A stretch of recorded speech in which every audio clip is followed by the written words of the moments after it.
Olá, telespectadores do lado B do Rio, tudo bem com vocês? Comigo até que tá bem hoje. Até tomei banho para fazer essa live.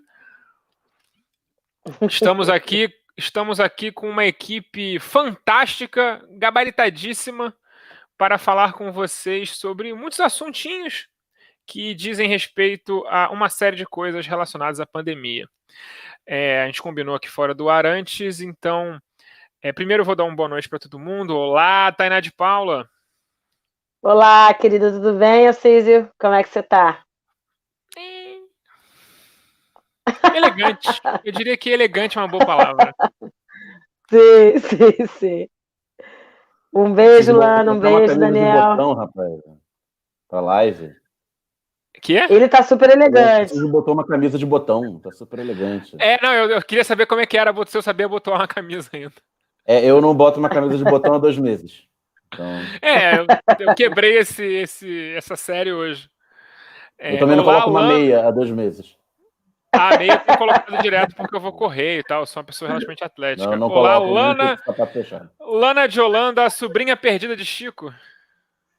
Sou neta do Chico. Ele não sabe, mas eu sou neta do Chico. Boa noite, gente. Você está reaprendendo a camiseta, né? E eu estou reaprendendo a passar batom, que é algo que eu faço agora nas lives também. Pequenas vitórias da quarentena. Olá, Daniel Soares. Sim. Daniel, você está mutado, Daniel. Olá a todos e a todas. A todo e a todas. E tô vendo aí o pessoal com a Lana e a Tainá já com seus fundos de biblioteca preparados. Não, gente intelectual é outra coisa. Tem que botar um guarda-vestido atrás. Eu tenho um espelho aqui atrás, você já conhece. Você tá melhor que Paulo Guedes. Paulo Guedes tem uma biblioteca vazia. O que é bem muita coisa. Isso diz muita coisa sobre ele, sobre o governo. Diz muita coisa. Como não poderia ser diferente, depois eu também tenho contas para pagar aqui, gente. Aqui as contas para pagar aqui. Muito bom o fundo. Eu prefiro não falar sobre o meu fundo que tem ali atrás. É melhor não saber que tem aquela bagunça ali. Mas agora falando sério, como não poderia ser diferente em relação ao que aconteceu nos últimos 3 dias, que as polícias do Rio de Janeiro, né, a Polícia Civil, a Polícia Militar e até a Polícia Federal deu as caras nas favelas do Rio. Voltamos à normalidade que nós não queríamos voltar, né? Falaram outro dia, quando começou a crise do Moro, que o Brasil era o único país do mundo que não tinha pandemia na capa de jornal porque tinha uma crise política. E essa semana a gente não tem a pandemia na capa do jornal porque a gente voltou ao tema tradicional do genocídio negro. Não é mesmo?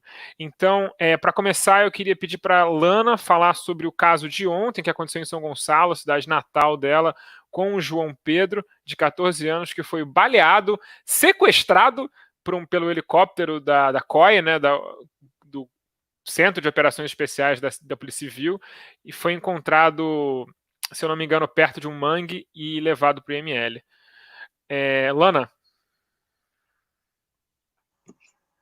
É isso, não tem como a gente começar de outra forma hoje, né? Não tem como começar qualquer assunto, debate, live que seja, se não for falando sobre esses casos, que, como você bem disse, Alcísio, são casos que trazem a gente de volta para a nossa realidade, a volta ao normal, e a gente vai percebendo que o nosso novo normal, ele não vai ter nada ou quase nada de novo, né? O nosso novo normal, esse mundo pós-pandemia, essa realidade pós o coronavírus, ela já mostra que ela vai ser muito parecida com o que a gente já vivia ao longo da nossa história, antes dessa pandemia, antes do coronavírus. O João Pedro, ele foi assassinado, ele estava dentro da casa dos tios, né, do irmão do pai, ele estava dentro da casa dos tios, uma casa da família, ele estava com os amigos, ele estava brincando, se divertindo, jogando sinuca, algo totalmente saudável, totalmente algo que a gente quer para os nossos jovens, né, que tenham a chance de brincar, de se divertir, de constituir laços, de poder ter amizades e poder ter horas de lazer.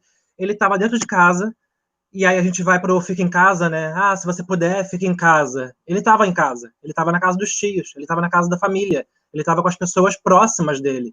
E isso não impediu que ele fosse mais um jovem negro assassinado pela polícia. Mais um. A cada 23 minutos, um jovem negro é assassinado pelo Estado brasileiro. E isso, assim, me falta palavra, acho que faltam palavras, em certa medida, para todos nós, por mais que a gente aqui vá falar disso, por mais que a gente leia, por mais que a gente estude, por mais que a gente leia sobre o Estado punitivista, sobre necropolítica, por mais que a gente aumente cada dia mais o nosso repertório sobre tudo isso, e por mais que cada dia o país, o Estado do Rio de Janeiro, principalmente, ofereça mais material, que são mais vidas perdidas, para que a gente consiga pensar sobre tudo isso e consiga refletir sobre tudo isso e consiga sentir as dores de tudo isso. Por mais que os números só aumentem, ainda assim faltam palavras para a gente, e acho que cada vez vão faltar mais palavras, porque falar que é ridículo, falar que é bizarro, que é grotesco, falar que é racismo, já não cabe mais. As palavras, elas não dão conta do que a gente sente, elas não dão conta das perdas que essas famílias vivem. Eu não sei se vocês puderam ver hoje a família, o pai e a mãe do João Pedro, no encontro com a Fátima Bernardes, que hoje não foi com a Fátima Bernardes, né? Era Patrícia Poeta.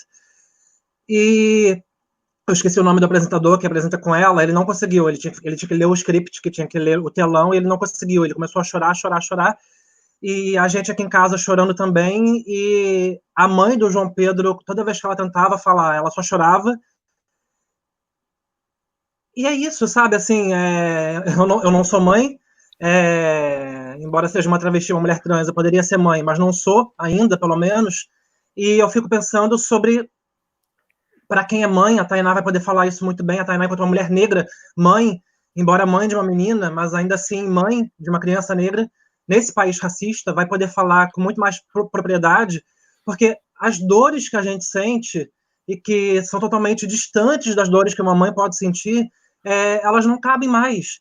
E aí é isso, a gente está caminhando para esse novo normal, daqui a pouco em agosto, setembro, talvez a gente vai voltar às ruas, vai poder voltar a ter uma rotina muito próxima da que a gente tinha antes, com certas restrições, mas muito mais próximo do que era antes, do que agora, que a gente realmente está tendo que ficar em casa, quem pode ficar em casa está ficando em casa. A gente vai voltar para essa rotina, e no começo estava todo mundo falando de um mundo pós-pandemia, pós-coronavírus, e que mundo vai ser esse? Que mundo vai ser esse? Ontem a gente teve uma amostra de que mundo vai ser esse, há 2 semanas a gente teve uma amostra de que mundo vai ser esse, há uma semana e pouco, uma chacina que a gente teve também. Hoje a gente teve mais uma amostra, que a Tainá vai falar também. Então, esse novo mundo ele vai se mostrando muito próximo, muito parecido desse mundo que sempre foi, que é um mundo que sempre matou gente, sempre matou certos tipos de gente, sempre matou certos tipos de corpos. E eu não tenho palavras aqui para descrever como devem estar se sentindo o pai e a mãe do João Pedro, agora os pais do João Vitor, os pais da Ágata, os pais de todas essas crianças, mas é estarrecedor. Assim, é duro a gente começar assim a live, mas é difícil pensar uma outra possibilidade para o Brasil, uma outra possibilidade melhor do que a gente teve até aqui, porque é impossível a gente pensar numa possibilidade melhor. A gente vai aprender com o coronavírus, a gente vai aprender o que são valores de verdade, a gente vai aprender o que realmente importa, que o tempo com a família é mais importante do que o tempo trabalhando. Tem muitas teorias sobre isso, mas essas teorias não servem de nada se a gente não se tornar um país que aprenda, que entenda que o povo negro é a base desse país. E a gente não vê a população negra como a base desse país, como o povo que sustenta esse país, como o povo que nos deu quase tudo que a gente tem, a comida, a cultura, tudo, praticamente tudo que a gente tem é a fusão da cultura negra com a cultura indígena. E são justamente os 2 povos que a gente continua matando.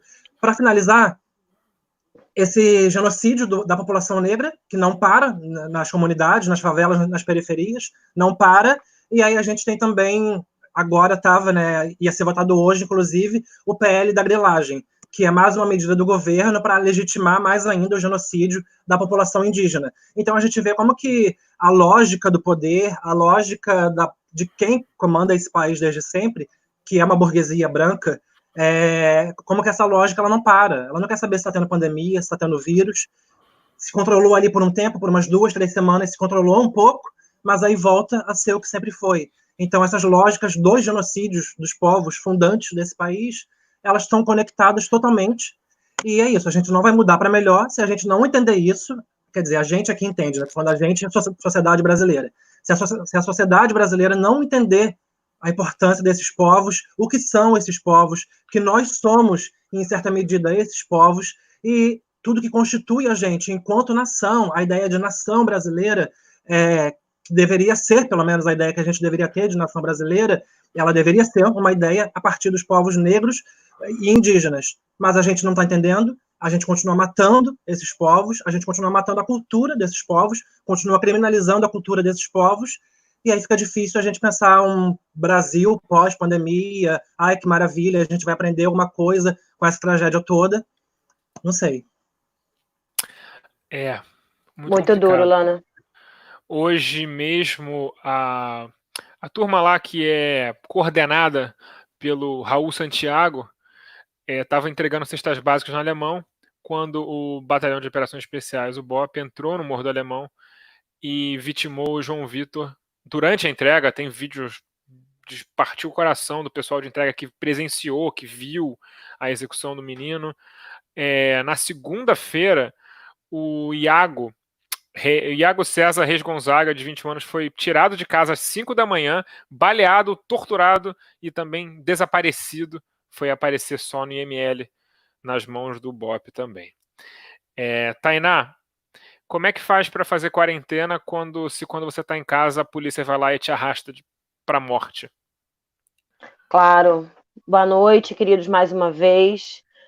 É muito duro a gente ter que começar a live com esse assunto, mas é um tema recorrente, importantíssimo aqui no estado do Rio de Janeiro.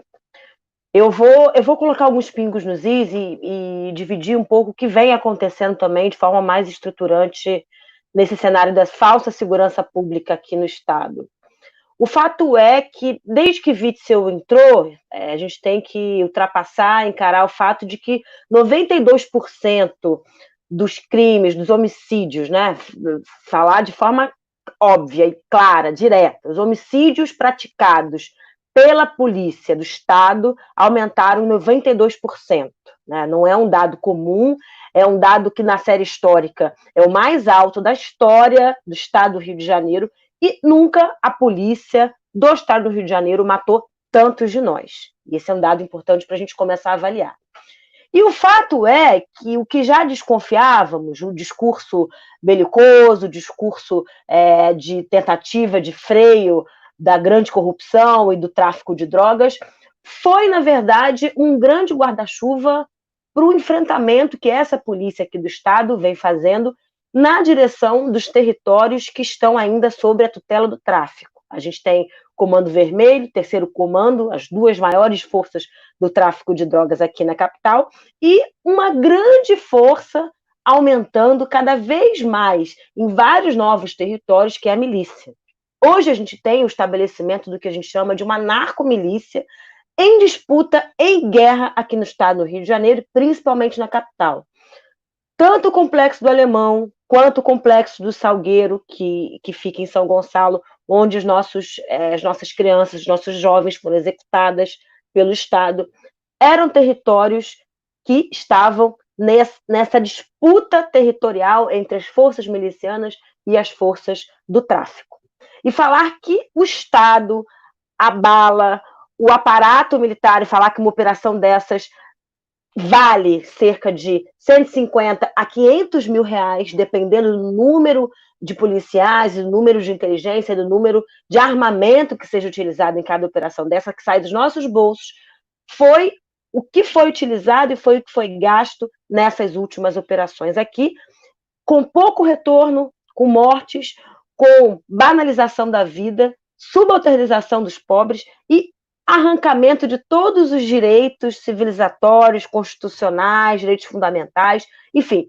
O Brasil, o Estado do Rio de Janeiro, os nossos governadores Witzel e, obviamente, Crivella, que não emitiu nota, não veio a público falar das mortes ocorridas numa favela que é do seu território, enfim.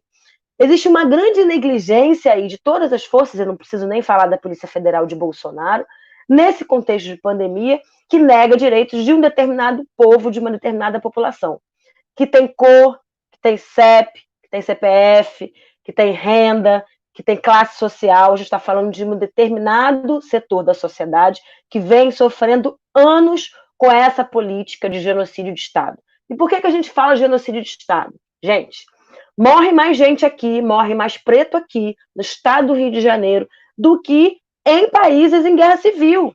Falar, por exemplo, que na guerra civil de Burkina Faso morreram 1.500 pessoas. A gente mata isso por ano. No Brasil, só em operações policiais. Fora subnotificação, fora o desaparecimento de corpo, fora o que a gente não consegue comprovar. Esse número é muito maior. Então, assim, se a gente for parar para pensar, nós somos vítimas de um grande problema que é muito mais viral do que o próprio Covid-19, né? Falando assim, abertamente, claramente aqui para todo mundo que está acompanhando. Acho que um outro debate que a gente precisa fazer, Alcídio, é o que a gente faz com a sociedade civil. Lana falou muito bem. A gente tem, claro, setores organizados da sociedade, organizações não governamentais que fazem esse debate, Justiça Global, Anistia Internacional, várias ONGs que travam essa discussão, observatórios de segurança pública da sociedade civil, intelectuais. A gente está aqui discutindo, a mídia noticia, sem dúvida alguma, os casos mais graves, e falar que existe também uma grande subnotificação da mídia em relação ao que acontece nos territórios de favela, nas periferias aqui do estado do Rio, por negligência, mas fato é que a gente não consegue estabelecer um novo pacto social. A gente precisa, de forma urgente, entender que existe uma retroalimentação entre sociedade, Estado e aparelho do Estado, braço do Estado, que se chama Polícia Militar, Polícia Civil, e todo o seu, vamos dizer assim, arcabouço conjunto de aparato policial. A gente precisa dizer que a sociedade brasileira é racista, negligente com os pobres e perpetua, inclusive, às vezes, por vezes, acima e embaixo de projetos genocidas. Eu vejo, acho que lembro muito, inclusive a gente falou muito sobre isso da primeira vez que eu vim ao lado B do Rio, falar sobre a eleição de Bolsonaro, falar um pouco sobre, refletindo um pouco sobre o que vinha acontecendo na sociedade brasileira, e a gente falou um pouco isso, que não era tão novidade assim, que esses bueiros estavam tampados, mas os bueiros existiam. Esse ranço fascista, esse ranço de matar o pobre, de exterminar o pobre, não é apenas um debate das elites e, obviamente, do grupo majoritário que detém o poder nesse país, que é hétero, cis, normativo, branco, donos de grandes empresas. Existe ainda um racismo e um ódio de classe, um ódio de povo muito entranhado na sociedade, que banaliza a morte de João Pedro, que banaliza a morte de Ágatas, que banaliza a morte desses corpos periféricos, que só servem para trabalho, e se eles não estão trabalhando, se eles não estão fazendo nada de útil dentro dessa sociedade racista, eles podem sim ser exterminados. Então tem uma relação também muito direta com esse capitalismo primitivo, arcaico, que a gente estabelece como natural, né, aqui no Brasil. Eu não vejo nenhum caminho possível entre essa institucionalidade que está posta. A gente precisa romper, estabelecer que, claro, isso se constrói nos ciclos eleitorais, mas a gente precisa começar a dizer para o povo, de modo geral, que a gente precisa construir uma agenda de vida urgente. E acho que o Covid tem muito acordo quando a Lana fala, eu tenho quase que implicância de setores da esquerda falarem que uma nova era pós-pandemia virá, ninguém solta a mão de ninguém, tudo vai ficar... Não vai ficar tudo melhor, a gente vive um abismo social gigante e a gente precisa colocar os pingos nos is.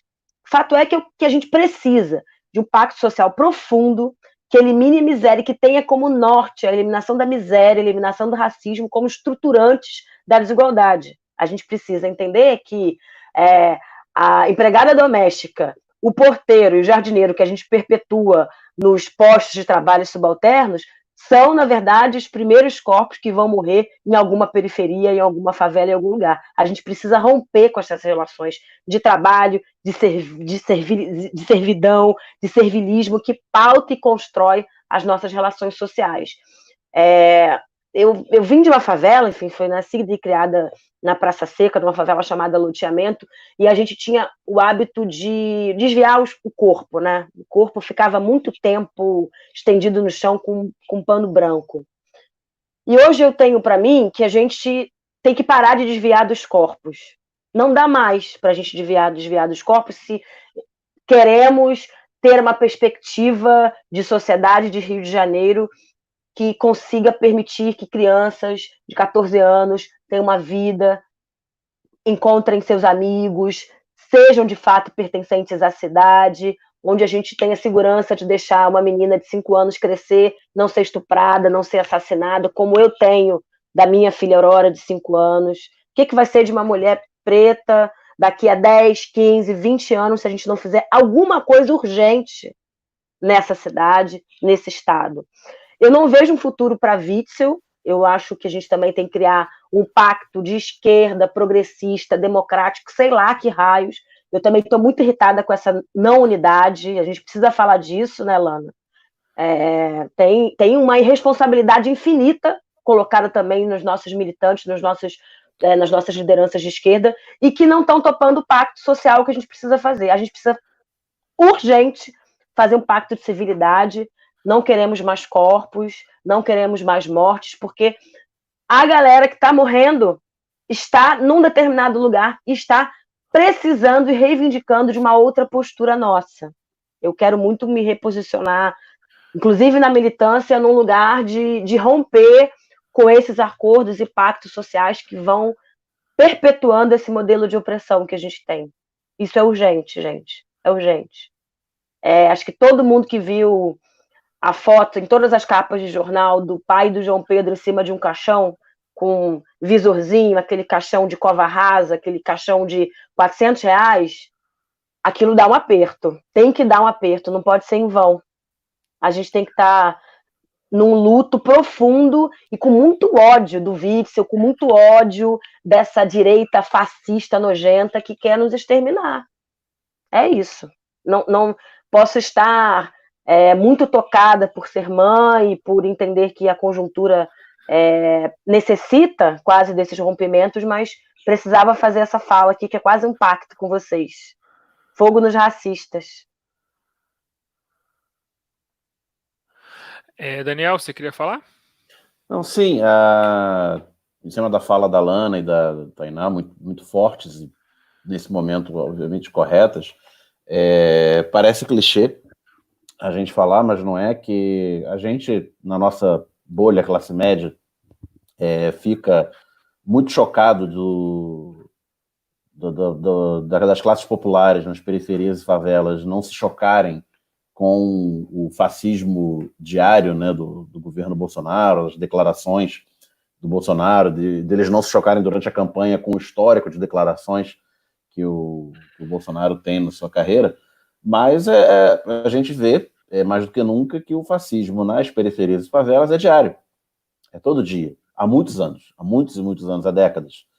Estava vendo esses dias de quarentena, né, a gente perde sono, fica acordado de madrugada, um filme que se passava na Holanda ocupada pelos nazistas em 1940, a Gestapo entrava nas casas, metralhava pessoas, botava capuz preto em alguém e levava para interrogatório, sei lá o quê.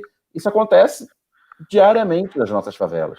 O pianista aqui é todo dia, né, cara? Exatamente. Exato. E a gente vai naturalizando essas coisas, né? Hoje é o menino João Pedro, há 2 anos, 3 anos, a menina Eduarda, que foi... Tipo aquela coisa, a gente fala, né? Mas estava na escola. Ano passado teve a menina baleada dentro da Kombi, né? Voltando da escola ou indo para a escola. Foi a Agatha voltando da aula de balé, alguma coisa assim. Teve a menina Eduarda na Pavuna, baleada dentro da escola, na quadra de vôlei, que ela jogava vôlei. Tem os meninos que estavam de Costa Barros, que estavam indo comer um hambúrguer para comemorar o primeiro salário de um deles. Uhum. A moça Cláudia, em Madureira, arrastada por uma viatura na Edgar Romero no domingo à tarde, que ela foi baleada saindo para comprar um café. Então é aquela coisa, se não tivesse na rua, não tinha sido baleada. Tipo, não pode um jovem receber um salário e comer um hambúrguer, não pode uma mulher ir comprar café domingo à tarde, não pode uma menina estar na quadra de esporte da escola dela numa quinta-feira à tarde, e não pode, e por aí vai, e ainda as raias do absurdo. E a gente vai naturalizando, e daqui a uma semana ninguém mais vai falar sobre isso, e fica como foi o RJTV de hoje, né? Acaba a matéria do pai do menino chorando em cima do caixão, corre para o estúdio, vamos chamar a previsão do tempo. Um dia lindo hoje, né? Com a visão do estúdio da Globo ali no prédio da Lopes Quintas, no Jardim Botânico, debruçado sobre a lagoa, Ipanema ao fundo. De fato, muito bonito. E fica por isso mesmo. E a segunda coisa que eu queria falar, a Tainá falou da questão da sociedade civil. Eu sempre me lembro, em torno por volta de 2008, 2009, eu participei de uma etapa estadual de uma conferência de segurança pública, que aconteceu, para começo de conversa, aconteceu no Clube Monte Líbano, né, no coração do Leblon, na beira do Lagoa Rodrigo de Freitas, local adequado para as classes populares irem se fazer representar. Muito acessível. Acessível, e a conferência completamente aparelhada já com representantes das polícias, né? Então não era nem um pouco desconfortável para o morador de favela estar naquele local. Mas eu participei, o economista mandaram para o GT de Finanças, né? E aí tinha uma discussão, tinha um monte de policial federal lá e tal, e aí os caras falaram, não, porque tem que aumentar o recurso para segurança, tem que ter mais recurso, tem que ter mais recurso. E aí falaram em ter encaminhar a proposta de ter 10% do orçamento do Estado ser para segurança pública. É por cento pra caralho, hein? Então, aí eu pedi a palavra, por acaso eu tinha feito um estudo, eu trabalhava na Fiocruz na época, eu tinha feito um estudo da evolução dos gastos de segurança pública, e eles vinham numa crescente desde os anos 80, e chegando a 12% em alguns anos. E aí o meu argumento era, já está gastando muito dinheiro, já tem ano que bate 10%, e não tá resolvendo, a gente não resolve. Não é isso que vai resolver. E aí os caras olharam para mim, mesmo, mais 10%? Então a gente precisa de 20%. e aí você vai nessa crescente. Aí eu olhei aqui nos anos 2000, nos anos 2010, eu olhei rapidinho aqui, não sei se está exatamente correto, esse percentual baixou porque a arrecadação do Estado aumentou muito no início da década passada, questão de royalties e transferências e tal, mas desde 2013 o orçamento de segurança pública é maior do que saúde e educação no estado do Rio de Janeiro, e essa curva está abrindo. A boca do jacaré aberta. E eu falei tudo isso para dizer da questão da legitimação social, né? A Tainá falou do custo absurdo que essas operações têm. Uma operação dessa tem. Uma operação policial tem. E aí você vê todo dia qualquer nomeação para um cargo de assessor parlamentar que ganha R$2.000, vem deputado do Novo, deputado bolsonarista, fala, o seu dinheiro, estão gastando o seu dinheiro. O deputado do PSOL a Thalíria usou 80% da cota parlamentar dela, e o deputado fulano de tal do PSOL só usou 45%. E todo mundo questiona qualquer gasto público. Não pode ter gasto público, não pode pagar auxílio na pandemia, porque o Tesouro não aguenta, não pode isso, não pode aquilo. E ninguém dessa turma questiona um centavo gasto em segurança pública, seja uma bala de borracha, uma bomba de efeito moral, que custa R$4.000, um caveirão, a manutenção de um caveirão, das balas de verdade, gasto. Quanto é que custa para levantar um helicóptero de manhã Exato. Né? Agora quero sumir o filho de alguém. Sim, isso é totalmente legitimado socialmente. As pessoas, se você falar que gastou R$1 bilhão na segurança pública, as pessoas são capazes de aplaudir. Nossa, que legal, tá gastando R$1 bilhão na segurança pública. Isso é gravíssimo. Não, o Gil Witzel consegue falar na segunda-feira para o governo federal, tô quebrado, me ajuda, não tem dinheiro para pagar papel higiênico, e na terça-feira gastar R$1,5 milhão numa mega operação. E que provavelmente é verdade que não tem dinheiro para comprar papel higiênico. Não, ele não está mentindo, mas é dinheiro para dinheiro para prioridades. Porque aquilo que a gente falou com o Coronel Ibs, a gente sempre fala quando a gente traz gente de segurança pública no programa. não basta fazer uma mega operação para entrar num morro.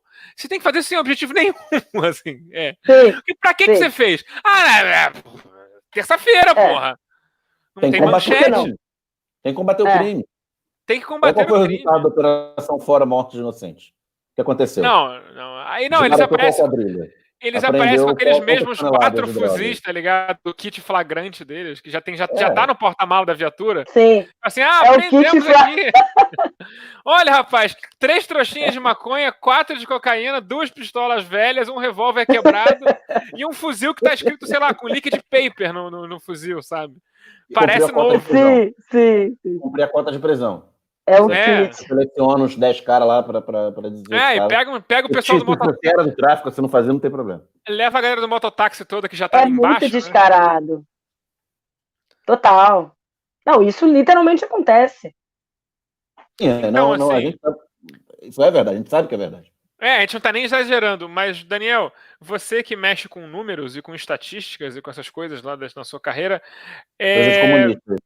Essas coisas comunistas como a matemática, a álgebra, né? Veio dos árabes, só pode ser coisa de comunista. Terroristas árabes inventaram. O islamismo inventou a aljaber, né? A álgebra. A subnotificação no Brasil é política pública? Claro que é. Você está falando de qual subnotificação? De tudo. A subnotificação institucional, de tudo, basicamente. Cara, eu queria se lembrar coisa rápida. Quando o Bolsonaro tomou posse, fez aquela reforma administrativa maluca, né, aquela MP que extinguiu o ministério, juntou pedaços do ministério aqui ali, o IBGE ficou meio sem notificar, porque ele era, o Instituto Brasileiro de Geografia e Estatística, era vinculado ao Ministério órgão do Planejamento, e ele ficou meio tipo, vai para onde? Ficou ali no Ministério da Economia, meio perdido, e ficou durante meses com cargos. O Paulo Guedes nomeou uma moça sem currículo nenhum na área para presidente do IBGE, uma moça de 30 e poucos anos, que tinha uma formação em economia, um doutorado fora do país e, tipo, nenhum cargo público na vida, não tinha nenhuma experiência na administração pública, presidente do IBGE, e ficaram vários cargos internos, sem nomeação, até o meio do ano, mais ou menos. Eu sei porque eu tinha uma demanda de trabalho a fazer com o IBGE, que a gente não conseguia autorização para entrar na sala de acesso a dados sigilosos, porque não tinha quem autorizasse o acesso àquilo. Porque os cargos que doideira. E corte de orçamento no IBGE, ameaça de dispensa de corte de efetivo, atrasando concurso. Isso na véspera de um ano de censo, que seria esse ano. A pandemia foi a justificativa ideal para atrasar para o ano que vem. Teria que adiar mesmo, não tem jeito, você não pode fazer uma pesquisa porta a porta no país inteiro nesse cenário. Mas isso é revelador do apreço que essa turma tem para dados e estatística, né? Porque se você não tem dados e estatística, você não consegue fazer estudo sério. Se você não consegue fazer estudo sério, você não consegue fazer diagnóstico preciso. Se você não consegue fazer diagnóstico para política pública, você pode propor qualquer coisa. Você fala qualquer coisa que dá na sua cabeça, que cola. Você fala da cloroquina, você não tem estudo? Não sei. Aí, sei lá, vai que, né? As pessoas estão morrendo aí. Você leva um idiota na CNN para defender? Não, Daniel, você leva um idiota na CNN para defender, depois você corta o vídeo e manda pelo WhatsApp que resolveu o problema. Sim. Total. Aliás, quem não gostar, toma tubaína. O Paulo Guedes falou... Eu acho bom lembrar que ele, na verdade, tentou mandar a esquerda tomar no cu, né? Você acha? Não entendi. Certeza. Não entendi dessa forma. Não, óbvio. Tô sacaneando, com certeza. A esquerda que se foda. Algo nesse sentido. É claro. Só que assim, gente, quem tomar cloroquina também vai se fuder, tá? Não, inclusive... Direita, não toma cloroquina. Eu não quero que ninguém de direita, amigo meu, tome cloroquina, pelo amor das deusas. Prefiro continuar brigando com você vivo. Eu particularmente acho que se você é muito bolsominion, assim, bolsominion ferrenho, que vai atrás dele e tal, uma cartela por refeição. Eu recomendo. Não faça isso, não faça isso. Ué, você tem que viver pelo que você acredita, não pode ser hipócrita nessa vida. Concluindo a questão do IBGE, durante a posse dessa atual presidente do IBGE que eu falei, o Paulo Guedes falou, daquele jeito brincando, né? Não, porque o questionário do censo, do jeito que está, é muito extenso, tem que cortar, porque corta custo, blá, blá, blá, e quem pergunta muito acaba aprendendo que não sabe. Aprendendo que não quer. Acaba sabendo que não quer. Então Nossa, revelador. Claro. Não, as falas são desesperadoras, né? Não, com certeza. Eu sei que a Tainá puxou o assunto da questão da unidade de esquerda, mas a gente vai deixar isso para o final, porque é o assunto. Deixa no final. Não, é o assunto que o povo da live mais quer ouvir. A gente emitir opiniões sobre as candidaturas da Prefeitura do Rio de Janeiro. Aproveita que hoje eu tô pistola. Não, a gente pode ficar tranquila que a gente vai chegar lá. Mas continuando o assunto, problemas gerais da pandemia, a gente aí percebe que, como é que eu posso dizer? As cidades onde as moradias irregulares são significativas, né? Para quem não sabe, dados do IBGE, esse excelente instituto, beijo, Caio, as grandes capitais com maior índice de moradias irregulares, né, são Manaus, Belém e São Luís, né, que são cidades aí que estão numa situação complicada de coronavírus. Belém chega a ter 55% da cidade em moradias irregulares. Para efeito de comparação, para quem é aqui do Sul, Sudeste, o Rio de Janeiro tem 19. Então, assim, imagina como é que é Belém. Como que você, Tainá, tem sido aí incansável, tem aparecido em tudo que é jornal, já apareceu até no Lado B Notícias falando sobre isso. O RJTV é mais importante, mas a gente é mais legal. Não, vocês são bem mais legais. Como é que é o drama de você tentar fazer uma prevenção num local onde as pessoas muitas vezes não têm água encanada? Nossa, Cisa, não dá, né? Enfim, como você falou, estou acompanhando isso muito de perto, acompanhando institucionalmente lá pelo IAB, a gente ajudou a construir a moção, tanto a moção de repúdio, depois a queixa-crime no Ministério Público para a SEDAI e para o governo do Estado, para garantir carro-pipa e fornecimento de água em caráter emergencial para as favelas do Rio de Janeiro, mas a gente vive um estado de injustiça sanitária dramático aqui, né? A gente já viu relatos, é certo que o governo federal não gosta muito de pesquisa e de ciência, mas todas as cidades com grandes crises ou grandes problemas em relação ao saneamento estão se mobilizando para dar conta do saneamento no pós-pandemia. Por quê? A gente já vê aí algumas pesquisas dando índices de presença de Covid-19 nas águas servidas, nas fezes, nos focos de esgoto das cidades, das principais cidades que tiveram Covid-19. Num estado e numa cidade, principalmente, no caso do Rio de Janeiro, onde a gente chega a ter metade da população, metade dos domicílios com alguma irregularidade ou de acesso à água ou de acesso a tratamento de esgoto, é um cenário que muito provavelmente a gente pode passar do pico da pandemia, mas ter momentos de endemia e até uma epidemia na cidade se a gente não fizer uma agenda maciça de acesso à água universal e de tratamento de esgoto. A gente vive uma bolha aí que vai até a Zona Norte média, né, falando ali de Del Castilho, falando de Pilares e tal, para a Zona Sul, com atendimento garantido, obviamente excluindo-se aí as favelas. Dessa Zona Norte para trás, até a Zona Oeste profunda, a gente tem um buraco, tanto na regularidade do acesso à água, que é intermitente, que não é todo dia, até o tratamento de esgoto. Temos um problemão para dar conta e não vi até hoje, sinceramente, o Wilson Witzel se movimentar para essa pós-pandemia. Outra coisa que a gente precisa falar é de população em situação de rua, né, que também tem que estar enfrentando muita dificuldade de acesso à água. Eu vi também no começo da pandemia uma grande, enfim, movimentação da classe média comprando álcool em gel, falando sobre o autocuidado, né? Só que a gente está falando de um estado que tem, em média, 4,5 pessoas morando em 35 metros quadrados. Essa é a realidade da moradia no estado do Rio de Janeiro. Então, eu estou falando que existe um adensamento profundo, as pessoas estão amontoadas dentro das casas, dentro das favelas. A gente já tinha surtos de doenças respiratórias e doenças de veiculação hídrica. Por exemplo, a Rocinha é a favela com maior índice de tuberculose da América Latina. O complexo do Chapadão é a favela com um dos maiores índices de doenças de veiculação hídrica do Brasil.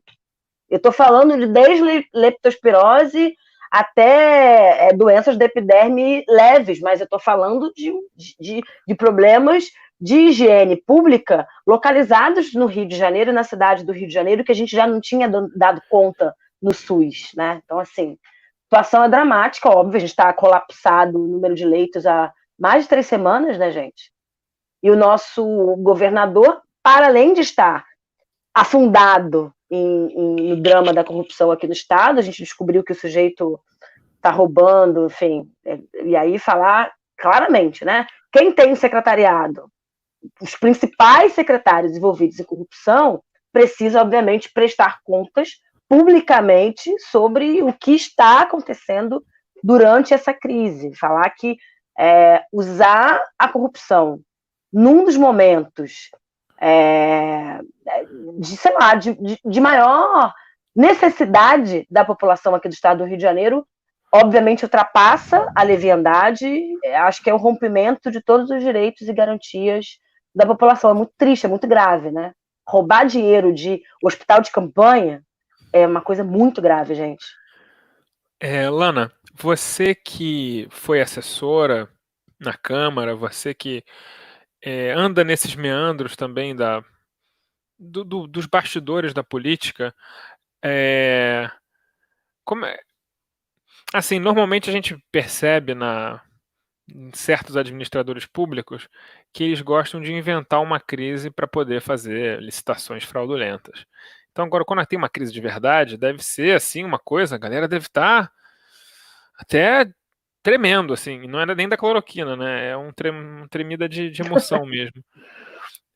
Como você, assim, percebe esses movimentos da galera de direita colocando essa gente, os contratos absurdamente fraudulentos, inclusive o nosso amigo que veio aqui semana passada, o Berta, no blog dele, fez um secretário ser preso, né? Então, mostrando aí que bom jornalismo ainda dá resultados nesse país. Exato. Como é que você vê essa questão desses políticos, você que lidou com eles e tal, eles são ruins de graça assim mesmo ou é só oportunismo? Então, graças a Deus, eu nunca lidei com eles, tá? Eu nunca precisei lidar com eles, a não ser pegar o mesmo elevador, estar no mesmo espaço, no plenário, que eles estão circulando, esse tipo de situação que é inevitável, né? Mas acho que a gente vive uma realidade em que a gente fica o tempo todo buscando análises sociológicas que são muito necessárias, obviamente, mas algumas coisas, é o que você acabou de falar no final, algumas pessoas, elas são ruins. Eu acho que a gente também tem que admitir isso, que algumas pessoas, elas são ruins. E essa ruindade não é a essência da pessoa. Essa ruindade, ela é construída ao longo da vida, seja no campo familiar, seja no campo subjetivo, e aí vai a psicanálise, que não é a minha área, e também no social que a gente vive, né?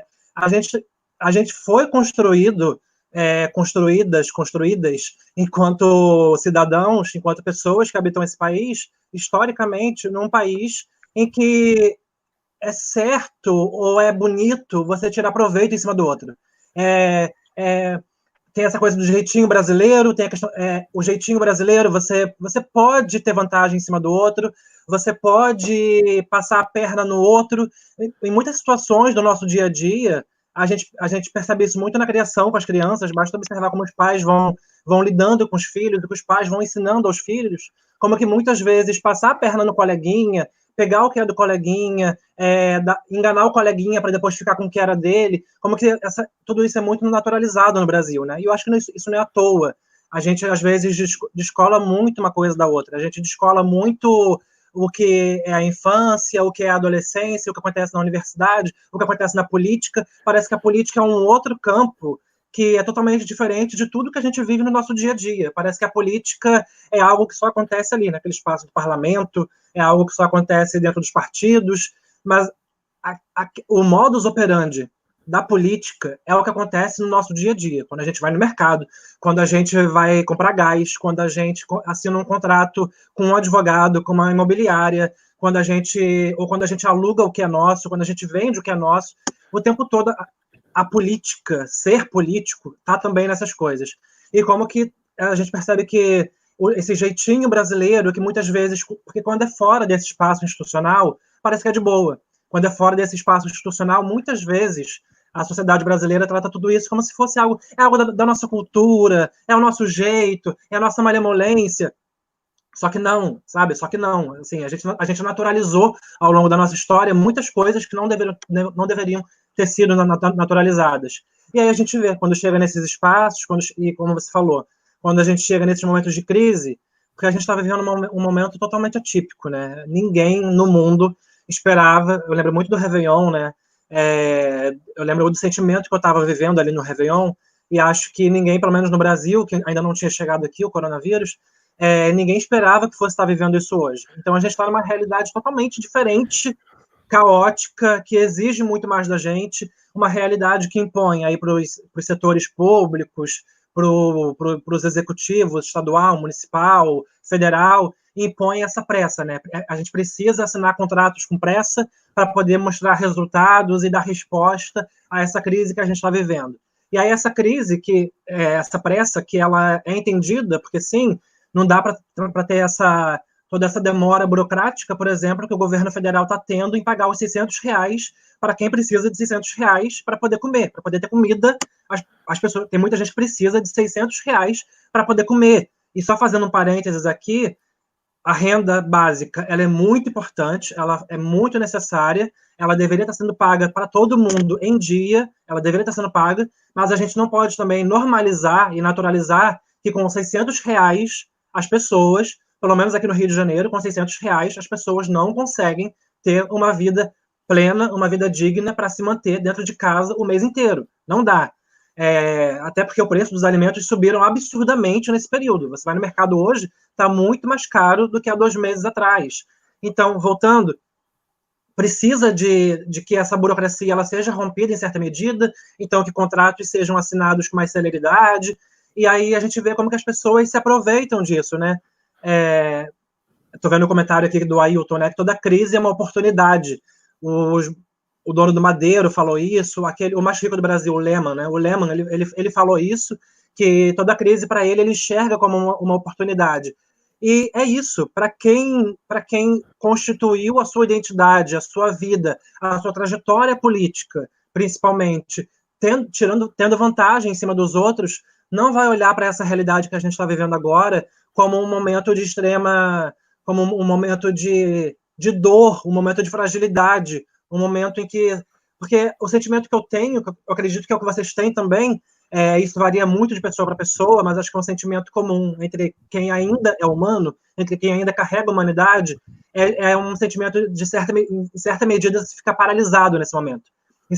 Quando eu me vi na quarentena, na pandemia, quando eu vi pessoas, uma ex-professora minha, morrendo da Covid, eu me vi meio paralisada, assim. O que eu faço agora? Como que a gente faz para continuar construindo nossas redes de solidariedade? Como que a gente faz para continuar dando força para os nossos amigos, para os nossos familiares, sendo que a gente também não está tão forte o suficiente? Então, a gente fica nesse momento de meio paralisia, meio de reflexão, mas eu acho que quem perdeu a humanidade, e essa humanidade ela é perdida, como eu falei, não é porque as pessoas nasceram ruins, é porque a nossa trajetória política, social, ela é desse jeito, ela impõe isso para a maioria das pessoas, principalmente que decidem seguir esse caminho da política institucional, e aí a gente vê que as que não seguem esse caminho, elas são inclusive o destaque, mas a regra que a gente vê entre os liberais, entre a direita conservadora, entre a extrema-direita, a regra que a gente vê são pessoas praticamente desumanas. E aí a gente vê que para essas pessoas não é um momento de reflexão, de dor, de recolhimento, é um momento de oportunidade. E aí é isso, se você já iria superfaturar uma nota no momento independente dessa crise, agora que as pessoas, 50% do tempo as pessoas estão falando da crise, da crise política, do governo federal, do fascismo do Bolsonaro, e os outros 50% do tempo as pessoas estão falando da Covid, dos mortos, é o momento propício para quem já iria fazer isso em algum momento, né? Porque com o coronavírus essa pessoa ficou atordoada e ela viu a oportunidade, sabe? Aquela coisa a ocasião faz o ladrão, né? Esse ditado popular. Mas não acredito nisso. Eu acho que a ocasião ela pode apressar o ladrão a fazer o que ele já faria. Esse secretário de saúde, o subsecretário de saúde, essas pessoas que foram agora presas, afastadas, e como a Tainá muito bem colocou, a gente não pode isentar o Witzel disso, a gente não pode olhar, ai, tadinho, ele contratou o secretário sem saber que o secretário faria isso. Não, gente, não dá, né? Não dá. A gente está falando de alguém que se elegeu no rastro de Bolsonaro, que é corrupto, que é envolvido com milícia, que está envolvido até o pescoço com laranjal, com rachadinha, e eu odeio essa palavra rachadinha, porque eu tenho a impressão de que ela minimiza a gravidade do que é isso, eu tenho a impressão de que ela traz algo quase infantil, sabe? A rachadinha do Flávio Bolsonaro. Parece que tá brincando de passo o anel, né? Parece brincadeira de criança. Sim. A dedanha, a rachadinha. Sim. E quando é a esquerda, né, aí é improbidade administrativa, é peculato. É trolão, é mensalão. Exatamente. O João e o Inha, né? Então, o Witzel, desde o começo, quando a gente descobriu que o Witzel existia, a gente descobriu que ele existia porque ele se aliou com o Bolsonaro e com o bolsonarismo. O bolsonarismo vai muito além de Bolsonaro, né? Então, não dá pra gente agora tirar a culpa ou pelo menos nem suspeitar, nem levantar a suspeita de que o Witzel tem relação com tudo isso que está acontecendo agora no escândalo da saúde do Rio de Janeiro. Cumpre lembrar que num dos debates, eu não vou lembrar qual, acho que foi o da Globo, o Romário perguntou pelo nome desse cara. E aí, quando o Romário citou o nome do cara, o Witzel pediu direito de resposta. Aí o Romário falou, mas nem perguntei ainda, porra. Sim. Então, eu acho que ali mostra que o rabo preso, né? Como diria o outro, né? O Romário tinha recebido a capivara do Witzel. Sentiu, né? Sentiu ali na hora. Bom, como a Tainá trouxe, né? A gente vive num adensamento populacional muito grande. Só uma parte aqui. Diga, Daniel. Um comentário aqui da Vivian Faixas, que falou que a Lana citou o aumento de preço, né? E tal. Quem está indo no supermercado já percebeu isso. Se não tem ninguém fiscalizando isso. É livre mercado, Vivian. Bem-vindo ao livre mercado. Os preços no supermercado são livres. E se ninguém fizer nenhuma lei para ter algum tipo de estabelamento, o supermercado vai cobrar quanto quiser no preço do quilo de feijão. As fiscais do Sarney ficaram no passado. Porque aí, no plano cruzado, em 86, tinha o tabelamento de preço, uma estratégia de combate à inflação que previu o tabelamento. Então, aí você tinha a Superintendência Nacional de Abastecimento, a SUNAB, fiscalizando, e os famosos fiscais de Sarney, e quem lembra disso está no grupo de risco. Mas como eu ia dizendo, né, as pessoas estão vivendo adensadas, estão vivendo compactadas, e muitas crises familiares e pessoais elas se afloram nesse momento, né? Por exemplo, tem um amigo que está tendo que hospedar um outro amigo que foi expulso de casa durante a pandemia porque a família não aguentava ter um filho gay em casa durante a pandemia. Então, assim, como a gente tinha falado em off, tá ruim para todo mundo, mas para quem sempre esteve ruim, está pior. E é sempre bom ter isso em perspectiva. Claro. Lana, como você percebe esse movimento também, não só do aumento, provavelmente, não só do aumento da violência doméstica em geral, mas também do aumento de violência contra a comunidade LGBT que está presa em casa, muitas vezes em casas onde elas não são aceitas, né?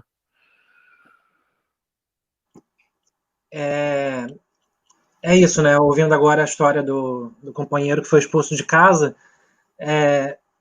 o que tá ruim pode sempre piorar, né? Tiririca estava muito errado nisso. O que tá ruim pode sempre ficar muito pior, Ele falou isso em 2010, dava para piorar bastante. Piorou muito. Infelizmente, não, né, a tendência não é diferente.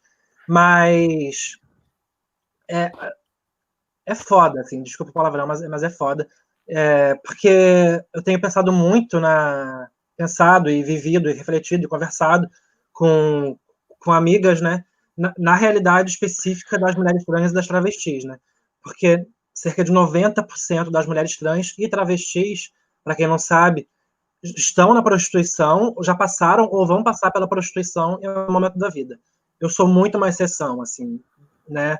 Por mais que eu seja de São Gonçalo, da comunidade do Zumbi, mas eu tive oportunidades, eu tive pessoas que foram me dando oportunidades, e então eu tenho um emprego formal e tal, mas a imensa maioria das mulheres como eu, elas estão totalmente jogadas, elas estão abandonadas e elas precisam se prostituir para poder ter o que se prostituir durante a noite, para ter o que comer no dia seguinte, para ter o que tomar café da manhã e almoçar no dia seguinte.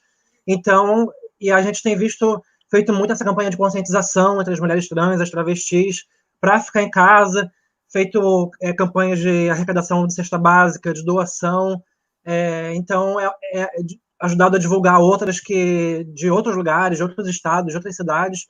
Então, é um trabalho muito conjunto e a gente tem visto muito como que essas redes de solidariedade elas têm feito toda a diferença, né? Onde o Estado não chega, e é isso, o Estado nunca chegou para as mulheres trans, para as travestis, assim como nunca chegou para as pessoas negras, periféricas, de favelas, de comunidades, que estão agora também fazendo suas vaquinhas, também arrecadando a cesta básica para doar para os moradores desses locais, e ainda assim sofrendo violência policial, como a gente falou no começo. Então, é muito desgastante você fazer todo um trabalho de conscientização, a gente ficar o tempo todo repetindo, fica em casa se puder, a gente entender a importância de ficar em casa, a gente entender a importância da quarentena, e ao mesmo tempo a gente vê pessoas que muitas vezes não têm a menor possibilidade de ficar em casa.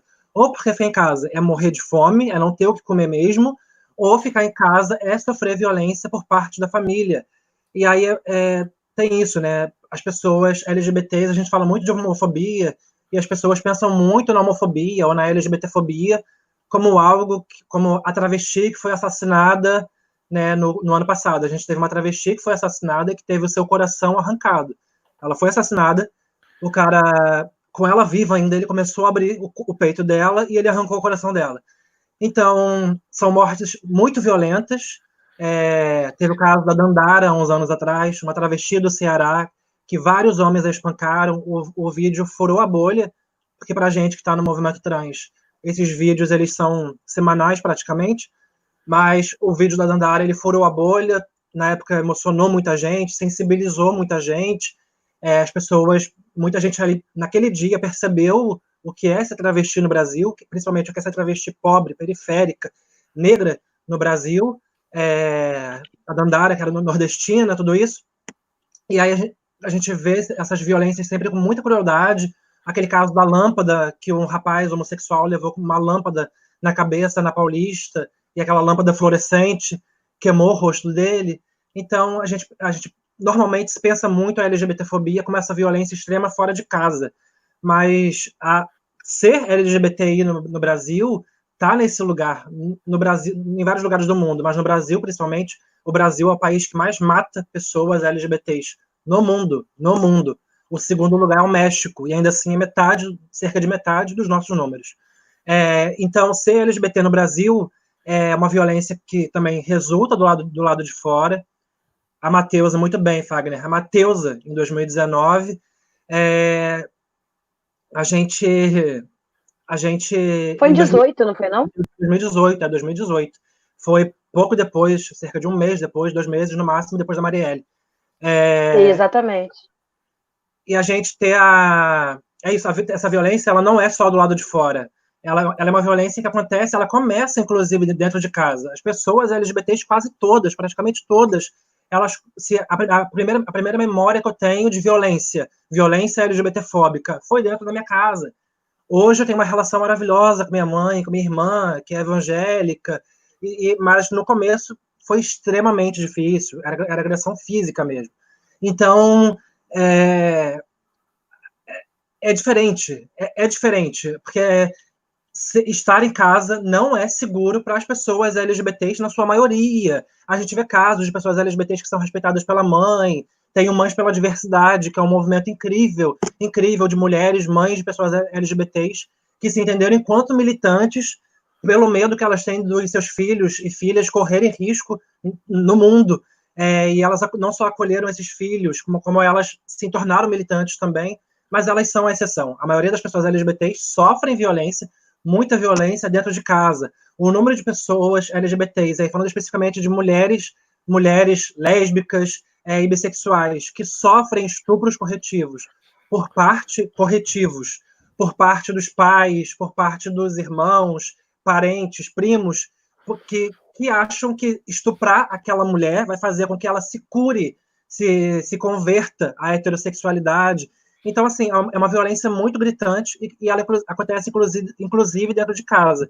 E aí, para fechar com uma coisa que o Daniel falou, sobre a questão da subnotificação, a falta de dados no Brasil, a gente não tem dados sobre a população LGBT no Brasil. A gente não tem dados, por exemplo, sobre quantas pessoas trans são assassinadas no Brasil. Quando a gente fala que o Brasil é o país que mais mata pessoas LGBTs e pessoas trans, a gente está falando de dados da Transgender Europe, que é uma ONG lá de fora, da ANTRA, aqui do Brasil, e do Grupo Gay da Bahia, também do Brasil, obviamente. Então, é a sociedade civil, são organizações, são coletivos que se juntam a partir de dados que saem na mídia, do que é noticiado, ou seja, então a subnotificação já começa por aí, a partir do que é noticiado, faz esse levantamento anual. E ainda assim, sendo subnotificado, a gente está em primeiro lugar no mundo. Então, como que a gente... É isso, não se tem dados sobre a gente, porque, como o Daniel também falou, sem dados não se constrói política pública. Sem dados não se constrói nada de efetivo para a gente, para a nossa vida, para a nossa dignidade, para que a gente saia desse lugar de marginalização, que são dois lugares que a gente ocupa, né? Ou é a marginalização, ou é a invisibilização, o apagamento, né? Então, é um projeto de sociedade LGBT-fóbico. Nosso país é tudo, né? Tudo que a gente pode pensar em matéria de opressão, o nosso país está ali disputando a liderança, quando não está na liderança. Então, é um país racista, é um país machista, é o 5º em número de feminicídios, é um país LGBT-fóbico, é um país que promove o genocídio da sua população dona da terra, que é a população indígena. Então, a gente não tem dados sobre a população LGBT, dados oficiais por parte do governo, mas a gente sabe, fato, que a população LGBT, nesse momento, está numa situação muito pior do que já estava antes. Se era ruim antes, piorou muito agora, ficou muito pior, porque as pessoas LGBTs que não podem morar sozinhas, ou que não dividem apartamento só com amigos, que não conseguem ter o seu nível de subsistência, de independência, elas estão agora à mercê de famílias que são, na sua maioria, famílias opressivas, opressoras, que a violência... esses dias também a gente teve, anteontem a gente teve o assassinato do Demétrio. O Demétrio é um rapaz, homem, trans, negro, de São Paulo. Ele se suicidou, foi no domingo. Não, foi anteontem, que foi o dia de combate à LGBTfobia, o Dia Mundial de Combate à LGBTfobia, e na madrugada desse dia o Demétrio tirou a própria vida. E aí quando a gente vê o número de homens, de adolescentes, entre os adolescentes que se matam, cerca de 50% são de pessoas trans. Então, assim, e nesse número de pessoas trans, a interseccionalidade é muito importante, porque dentro desse número de pessoas trans, o número de pessoas trans negras é muito maior. Então, assim... É maior. Que mundo é esse, que país é esse que a gente está construindo para essas pessoas? Um garoto de 20 e poucos anos, mais jovem do que eu, se matou há 2 dias, sabe? Assim, a Mateusa morreu há cerca de 2 anos, vai fazer 2 anos. Então, a gente está totalmente abandonada, né? Se a gente já estava antes, agora então, né? Porque agora, com a pandemia, tudo é prioridade. Menos quem antes já estava excluído, não, por incrível que pareça, né? Quem antes já estava excluído não é prioridade agora, né? Então, a prioridade não são as mulheres mães solo. As prioridades não são os homens que trabalham nos trabalhos mais precarizados. A prioridade não é a segurança dos moradores de favela e das comunidades. A prioridade parece que é tudo, menos quem deveria ser a prioridade, que está nos lugares mais precarizados. Então, Lana, não sei se vocês viram a pergunta aqui do Max, não sei se você ou a Tainá, que ficou até escondida com a pergunta, que ela é enorme, sabem responder como é que ficou a questão das profissionais do sexo e tudo mais com o auxílio emergencial. Vocês sabem alguma coisa sobre isso? Elas têm direito, mas muitas, Lana, claro, pode completar, estão dando como indeferidas, né? Estão voltando. Elas têm direito apenas em teoria, no número caso. de 11 milhões. Apenas teoria, assim como a população em situação de rua. Então o segredo dela seria se nenhum protocolo de elas recebiam. Até o general Heleno recebeu. Triste, tá precisando. Triste, mas a sua piada é verídica, infelizmente. A gente ri pra gente não chorar. Com as mulheres em situação de prostituição, que são trans, travestis e tal, a gente até... Alguns movimentos, né? Não é um movimento só. Alguns movimentos até se articularam para poder fazer o cadastro, assim como teve, né? Vários grupos vulnerabilizados, precarizados, se uniram para poder fazer isso, inclusive com as pessoas também em situação de rua, para poder cadastrar essas pessoas. Mas é isso. Entre você se cadastrar e ficar lá em avaliação e você conseguir receber, está sendo um abismo. Tem muita gente que eu conheço que até hoje está em avaliação, que não recebeu a primeira parcela ainda. Exato. Em avaliação e o grande buraco documental e administrativo que a gente tem no Brasil e não enfrenta essa realidade, né, Lana? Falar que muitas mulheres, aí a gente fala muito da prostituição da grande capital, mas fala pouco da prostituição do interior, da prostituição da região metropolitana, das casas de prostituição, da cafetinagem. Muitas mulheres em situação de prostituição não têm sequer acesso aos seus documentos originais, têm seus documentos originais rasgados, retidos. Então, a situação é muito dramática. E se a gente for olhar em certos interiores, especialmente no norte, também tem muito caso de prostituição infantil, né? E aí ela não tem nem idade de ser trabalhadora, e como é que vai receber o auxílio se ela tem, sei lá, tipo 13 anos? A realidade é cruel. Muito complicada. A realidade é sempre muito pior do que a teoria. Mas falando em realidades e teorias, acho que é inevitável falar aqui com duas militantes políticas da cidade sobre a desistência de Marcelo Freixo da Prefeitura do Rio. De uma maneira... Eu já vou te cortar e dizer que não é desistência, é inviabilidade. Inviabilizaram Marcelo Freixo. Depois a gente desenvolve. Aí... Porque fica parecendo que parece que ele deu uma de Ciro, entendeu? Vou para Paris. Desistência é meio forte. Não, eu tenho duas coisas para falar sobre isso em geral, e aí depois vocês falam o que você quiser. Uma coisa, eu acho muito estranho o pessoal fazer disputa política por nota no jornal o Globo. Acho muito estranho. Eu não consigo me acostumar com isso. E, em segundo lugar, a entrevista que ele deu para o jornal no dia seguinte, depois que saíram todas as colunas, me pareceu que faltou uma pergunta fundamental.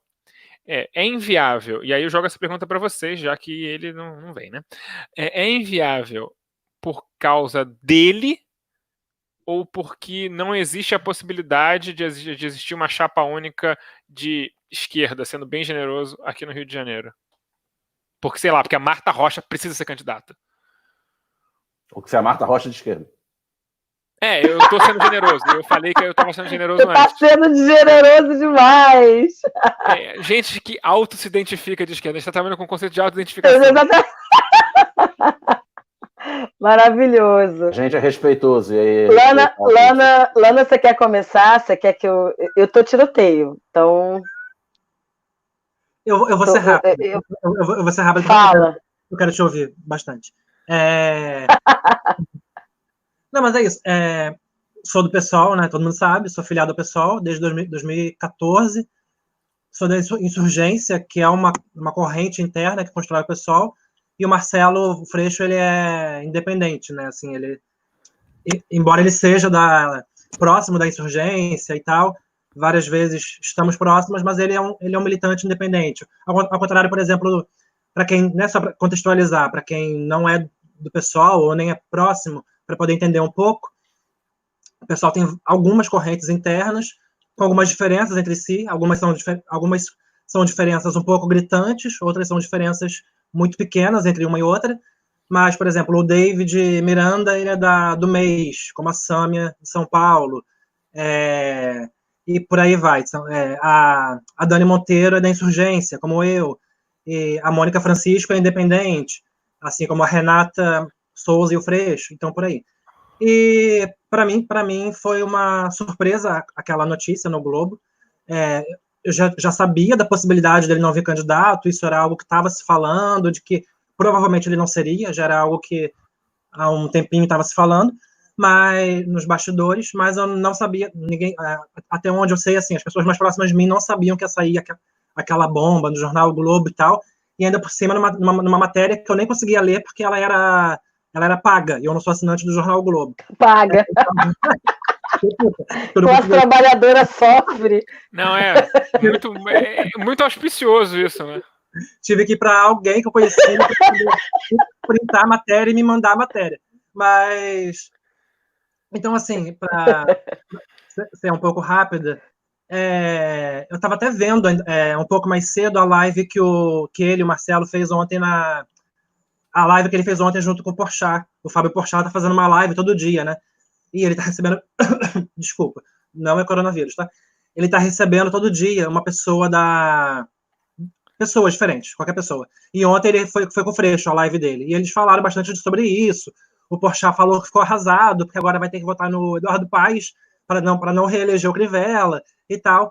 E pelo que eu pude perceber, assim, além do que eu já tenho conversado com pessoas do próprio PSOL, é essa inviabilização que foi colocada a partir do momento que ele, o Marcelo, ele entendeu que não dá, assim, não dá. No momento que a gente está nessa conjuntura pré-fascista, né, porque as instituições ainda estão aí, teoricamente a gente ainda vai ter eleição, ainda tem mídia liberal funcionando, mas ele, nesse momento, entendendo como um momento de ameaça à democracia, parece que ele entendeu que, cara, não adianta.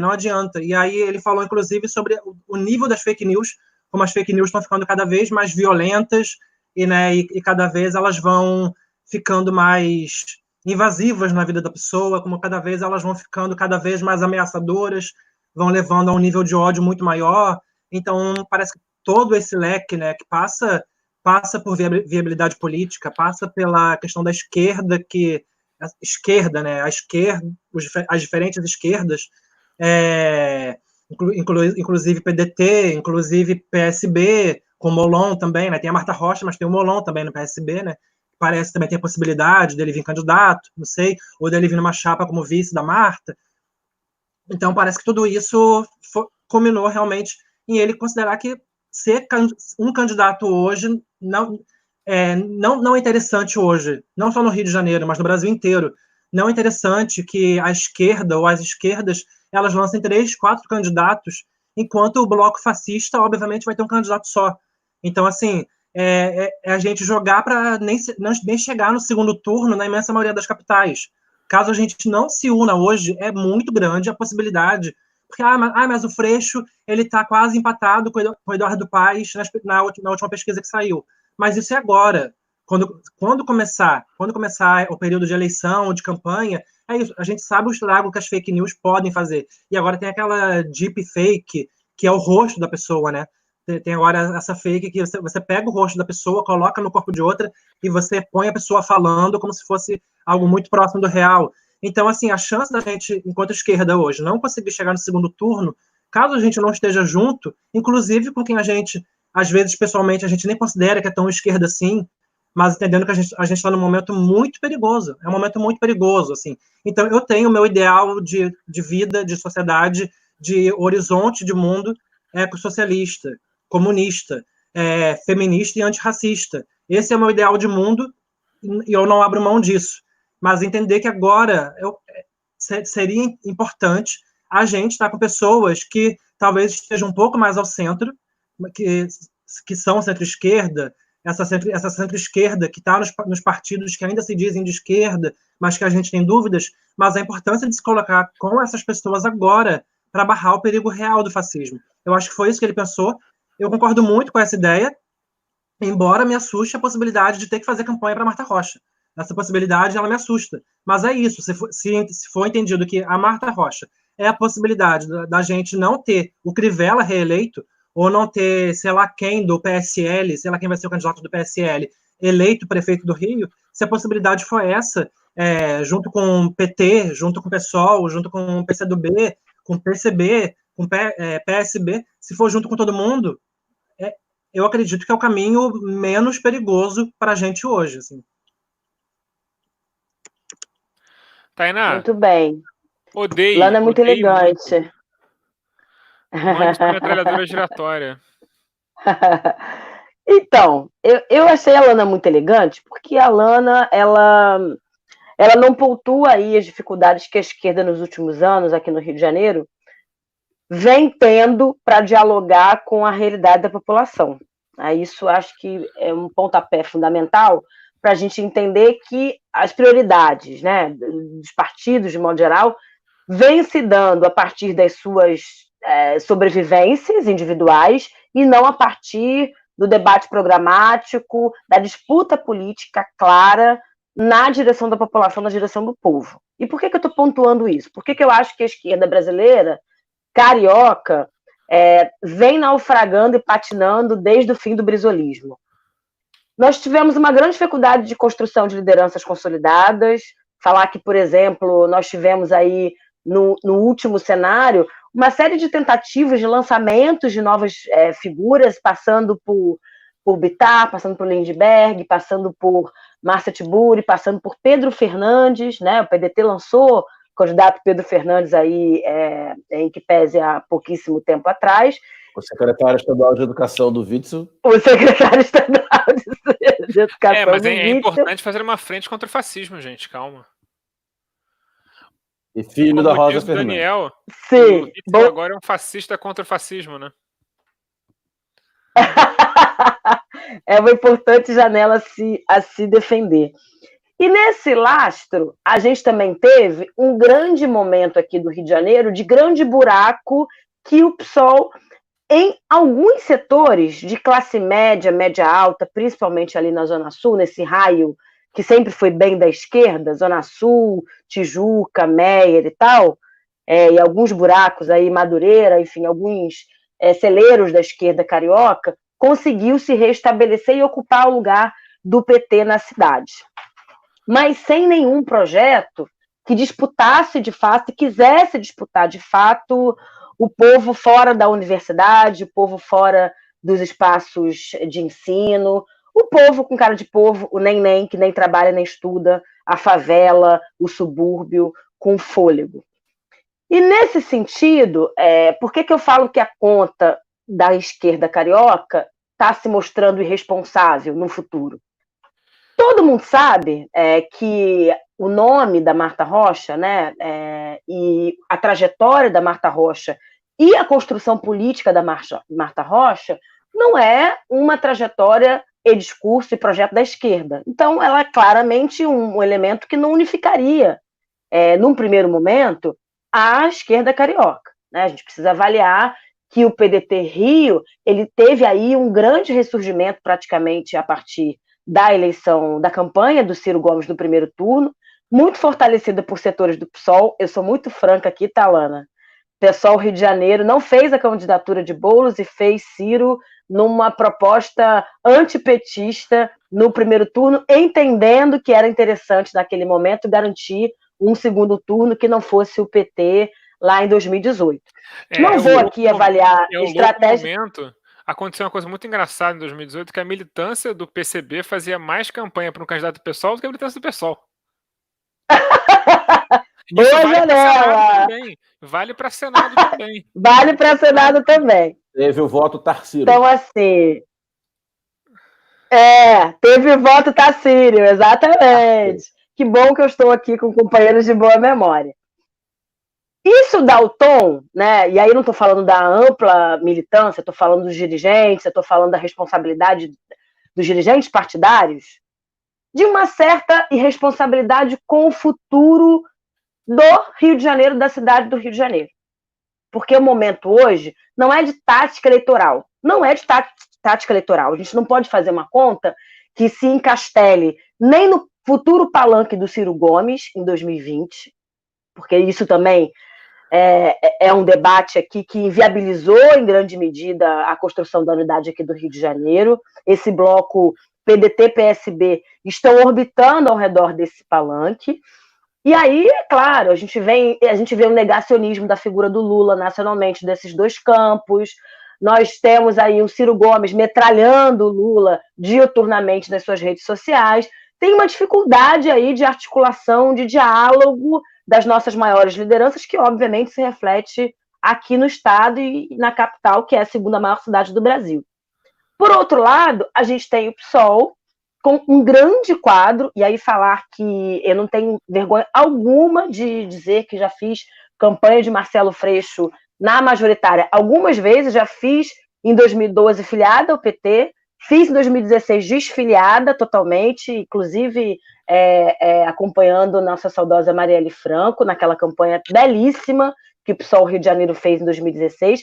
Inclusive, a esquerda carioca deve muito ao Partido do Socialismo e Liberdade por ter mantido a ideia de que é possível, sim, a gente construir uma sociedade livre, independente, socialista, libertária. Foi aquela campanha que amarrou, literalmente, muitos militantes no campo da esquerda, mas é um partido ainda muito jovem e que precisa dar o pulo da maturidade. E o que é o pulo da maturidade? É ser hoje, enquanto maior força da esquerda do Rio de Janeiro, ser, sim, o baluarte e a grande figura da unidade. Tem peso ser o maior número de bancada proporcional aqui na capital. Tem peso ser o partido de Marielle Franco, uma vereadora, a única vereadora eleita, morta, em exercício, no centro da maior capital, de uma das maiores capitais do mundo. Tem peso ser esse partido. Tem peso. A gente está na manjedoura do fascismo. Então, é óbvio que a responsabilidade da construção da unidade e reconstrução do próprio campo da esquerda vai pesar hoje para o PSOL. No meu lado, né, falando aqui muito de PT, para além da gente ter visto com muita surpresa a desistência de Marcelo, e a gente não está falando que a desistência do Marcelo, por isso que eu vou fazer uma leve crítica à entrevista do Globo, porque o Marcelo praticamente nomeia o voto dele no Eduardo Paes, por escrito. Opa! Sim, ele escreveu isso, está lá registrado na entrevista dele. E é uma coisa que eu quero discutir com a esquerda carioca. Eu não quero fazer a campanha do Eduardo Paes desde o primeiro turno. Eu não acho que o PSOL tem como único nome, único quadro possível de unificar a esquerda carioca, o Marcelo Freixo. O Marcelo Freixo é maravilhoso, mas ele não é o único nome que poderia unificar o partido e unificar as esquerdas. Eu acho que a gente tem que pensar programaticamente, com muita responsabilidade da cidade, e não achar que o Marcelo Freixo enterra a unidade das esquerdas cariocas. Aí, se for de fato isso, a gente está muito mal.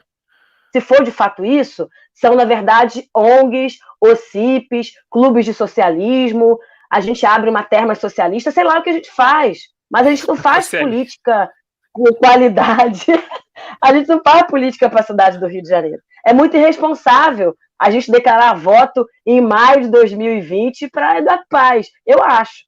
É claro que não afasta a necessidade, a extrema necessidade, caso a gente não chegue no segundo turno, caso a gente não consiga a unidade, e votar no sujeito. Quem quiser botar adesivo no peito, ponha. Quem quiser, inclusive, construir o programa, e olha, se tiver o fascismo e a barbárie, eu vou, obviamente, ensinar tudo que eu sei de cidade para Eduardo Paes. Eduardo Paes, ó, favela aqui é isso, favela Y é isso aqui, a realidade da mobilidade do Rio é essa. Eu tenho uma responsabilidade como presidente do IAB, como militante, como mulher preta, como amiga de Marielle, como mãe, de ver esse Rio de Janeiro fora da barbárie que está.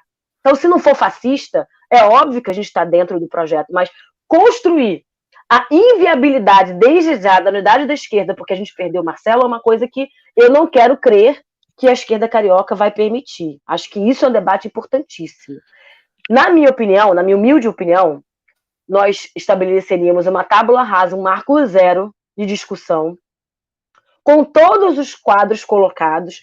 Não nacionalizaríamos essa discussão, porque desce Lula, fala uma coisa, estou jogando o meu telhado também, porque a gente tem telha de vidro também, a gente tem que falar. Desce Flávio Dino fala outra coisa, desce Ciro que é outra coisa, e o palanque do Rio de Janeiro sempre é muito nacionalizado. As decisões da cidade, que envolvem a cidade do Rio de Janeiro, sempre estão a reboque da próxima eleição. E eu acho que a conta tem que se inverter, porque o fascismo foi criado aqui, os principais grupos de milícia são daqui, o Comando Vermelho é daqui, a gente tem que resolver isso. A família Bolsonaro, gente, está plantada aqui. A gente vai ter Paulo Cintura, o vereador federal, o filho comedor de condomínio, a ex-mulher que foi espancada. O filho comedor de condomínio não pode? O boneco sinforoso não pode porque, como o Bolsonaro é presidente, ele é filho do presidente nenhum da parente República. Novo pode se eleger, ele só pode se reeleger. Então o boneco reeleger não pode. Mas ele se lançou. Mas ele não, o Bolsonaro lançou ele como candidato. Mas assim, no mínimo, essa leva de bolsonaristas para o PRB dão um cenário para gente de muita dificuldade e de muita instabilidade no nosso futuro. É óbvio que o PRB vai fazer uma grande bancada neopentecostal fascista, porque a junção de Crivella, o tio do Crivella, com a família Bolsonaro, é a ditadura neopentecostal cristalizada na cidade do Rio de Janeiro durante 8 anos. Então, assim, eu estou clamando, na verdade, responsabilidade.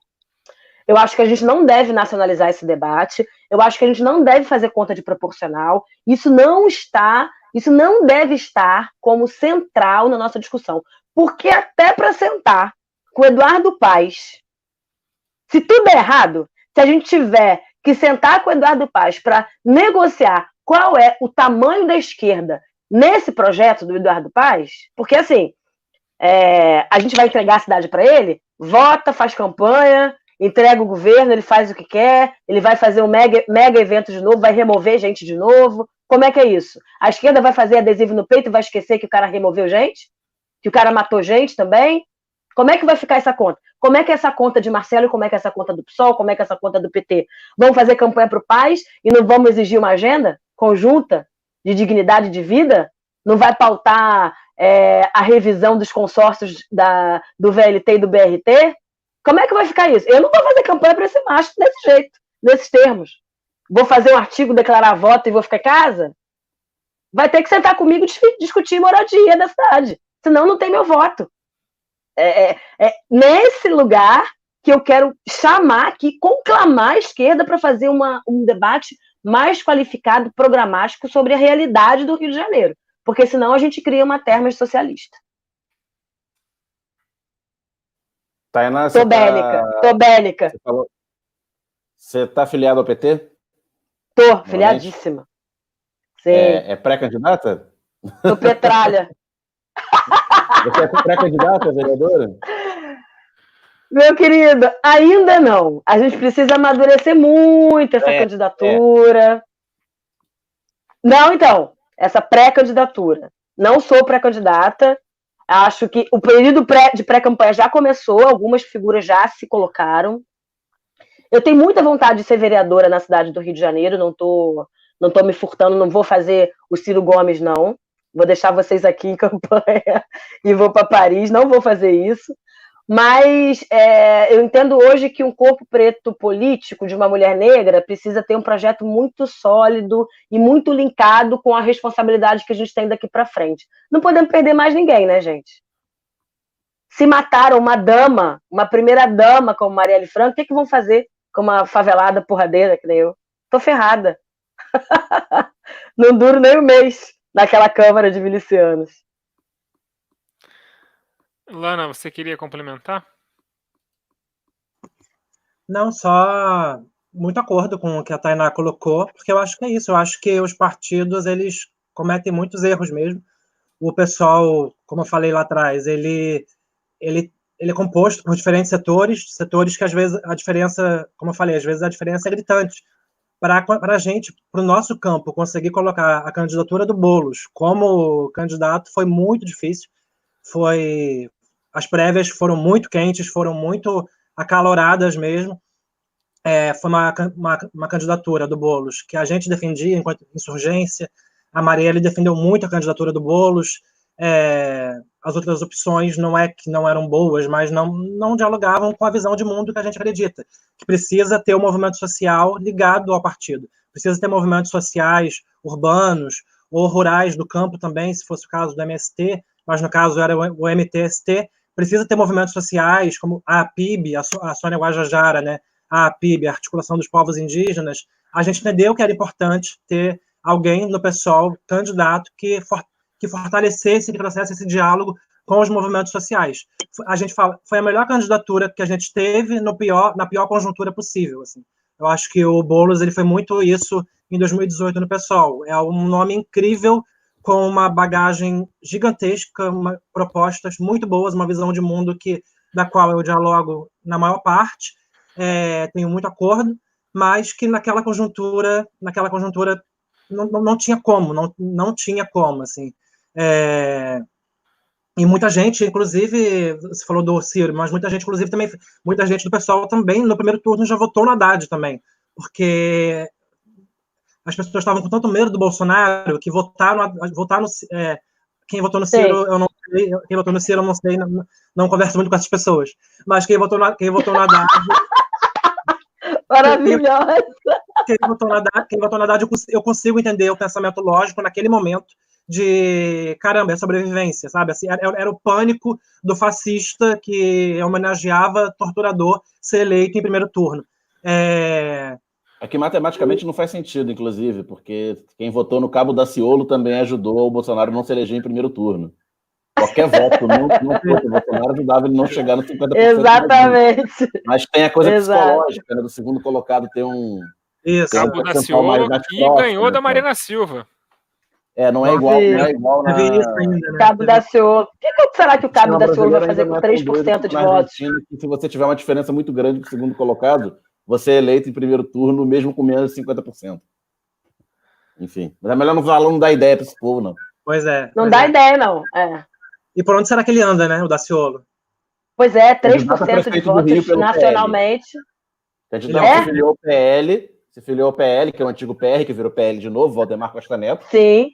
E com a promessa de ser candidato a prefeito do Rio.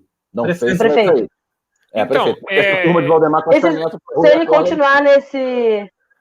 ele continuar nesse ritmo, se preparem para ter um senador Cabo Daciolo. É aí que vem a discordância do que a Tainá e a Lana trouxeram sobre a ideia de que a direita está unida.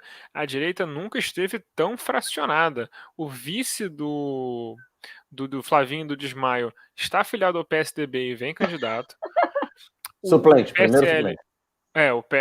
Suplente, perdão, porque ele é senador. O PSL vai ter candidato, o Crivella vai vir candidato, é muito possível que o Cabo Daciolo venha candidato, e eu não duvido que tenha um quinto candidato aí. O Otônio de Paula queria ser candidato, eu não sei se ele conseguiu viabilizar a transferência partidária dele. Porque o PSC do Witzel deve lançar tal juíza. A juíza, não sei das contas aí. A tal juíza. Então, bom, nesse lastro de corrupção, eu acho que não. A gente está vendo 6 a 7 candidatos além do Eduardo Paes. A direita está muito fracionada. Então, assim, eu não sei se o Freixo, mesmo sem a ajuda do PDT e do PSB, porque, convenhamos, uma candidatura Marta Rocha daria 2%, sei lá. Eu não sei se não acho, hein? Não teria nenhuma chance. Você não acha? Você acha que ela seria bem votada pra caralho, tipo 10%? Não. Não acho isso, mas eu entendo que ela vai melhor do que o Pedro Fernandes. Acho que ela faz 5%.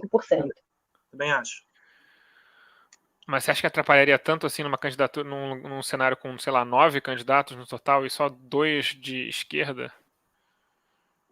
Não. E olha só, eu acho que, inclusive, eu entendo o que você está falando. Eu acho que vários candidatos da direita, você esqueceu da Cristiane Brasil, enfim, ainda tem gente aí bizarra para surgir no game. A gente esqueceu, mas a gente não precisa lembrar. Pode deixar ela lá. Deixa ela aqui. No Tinder. No iate dela com aqueles rapazes de meia idade bombados lá. Aqueles milicianos, né? Os milicianos amigos dela. Lá, aquele rolê dela lá. Não prefiro não saber o que acontece naquela boca. É melhor não saber o que acontece naquele iate. Fascismo. Aquele rolê já é uma prévia da sauna que a Tainá falou. Então. Exatamente. Vamos combinar que eu prefiro 1000 vezes a Thelma socialista. Não. Mas, sem dúvida alguma, esse jogo do fracionamento da direita é muito melhor combinado do que o nosso, né? A direita, ela não disputa voto. Ela combina nicho. E depois se junta no segundo turno já combinado. Você vai ser o meu secretário de governo, você vai para isso, você vai para a saúde, você vai... É um game muito mais articulado do que nós. Nós vamos fazer todos campanha na São Salvador e no metrô do Largo do Machado. Sim. E na Feira da General Glicério. Isso é muito triste. Na Feira da General Glicério. Então, assim, não é um jogo combinado. A gente não está dialogando, o pessoal não está dialogando com a Marta Rocha, fazendo uma agenda de segurança pública aqui, e a Marta Rocha dialogando com o debate de direitos humanos na cidade. Até porque o debate dela é muito ruim, ela devia ouvir o pessoal mais vezes. Mas esse diálogo não acontece. Eu acho que acontece de forma muito melhor combinada. Eu acho que o Witzel é o maior exemplo disso, que de modo quase que espontâneo, mas também usando um pouco a base do Pisciani e a própria base do Sérgio Cabral, rearticulou a direita muito bem no governo do Estado. Está todo mundo lá. Do PSC ao PR, está todo mundo ali. Inclusive, Tainá, no segundo turno, o PMDB estava na chapa do Eduardo Paes, né, oficialmente, mas os prefeitos de interior, os prefeitos da Baixada, ligados ao Pisciani, todo mundo, Bornier, todos com martelinho. Essa turma, todo mundo estava na campanha do Witzel. Exato. Então, a gente precisa ficar mais atenado na nossa forma de fazer a estratégia política, porque a gente mira numa disputa que é muito pequena, que é a disputa do nichinho, a gente não quer ampliar e furar a nossa bolha. A esquerda carioca, eu vejo que ela tem muito medo de perder de ampliar os seus 22%. Tem setores da esquerda que chegam a ter medo de povo, medo de gente. Eu ia fazer uma pergunta cretina, ia perguntar se é proibido fazer campanha e fazer, sei lá, por exemplo, evento na Central do Brasil, mas eu não vou perguntar isso, não. Eu só tenho uma pergunta para terminar isso e a gente poder encerrar a live. Vocês acham que todo esse debate que a gente fez agora faz algum sentido na conjuntura que a gente vive de pandemia e com a situação potencialmente sendo tão diferente daqui a 3 ou 4 meses? Faz sentido, porque tem dois debates, né? A gente tem que lidar com o fato da campanha ser provavelmente adiada. 2, se nós nos colocarmos com um debate que começa anteriormente, né, mas que visa no pós-pandemia, as pessoas vão estar muito mais seguras, inclusive votar na gente. A gente precisa se antecipar, a gente precisa desenhar o cenário. Até porque a direita está desenhando o cenário até a eleição do B4. Qual é o projeto futuro da esquerda? A gente precisa desenhar. Tem todo sentido. É muito importante a gente ficar antenado na movimentação e entender que as pessoas estão presas a uma agenda de sobrevivência, nós também, mas se nós somos militantes e dirigentes de esquerda, socialistas, nós temos, obviamente, que liderar o norte do povo. Essa é uma prerrogativa e essa é uma tarefa nossa. Tenho isso muito claro, assim, a tarefa da esquerda é construir o projeto, não vou aqui usar o jargão revolucionário, mas eu acho que cabe a nós fazer o projeto de país, o projeto de sociedade que a gente quer ver lá na frente. A gente precisa se antecipar. Não, A pergunta foi mais sobre a tática eleitoral em si, porque se a gente for falar sobre projeto de país, acho que a gente vai ter que concordar que nenhum partido de esquerda hoje tem um projeto de país, o que é muito preocupante. Não. O PCdoB até tem, o problema é que não dá para executar. Aí eu não vou ficar quieto. Lana,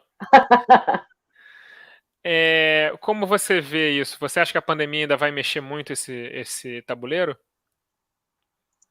Acho que vai. Eu acho que concordo com tudo que a Tainá falou, né, nesse sentido mais amplo da esquerda, só para frisar que eu concordo muito, eu acho que a gente tem uma tarefa muito importante, e eu acho que todos nós, né, que estamos aqui, provavelmente muitas pessoas que estão assistindo também, cumprem essa tarefa, né, de trazer novos debates, trazer novos olhares, tentar construir novas narrativas, apontar os erros históricos e os erros que estão acontecendo agora na nossa cara, debaixo dos nossos olhos.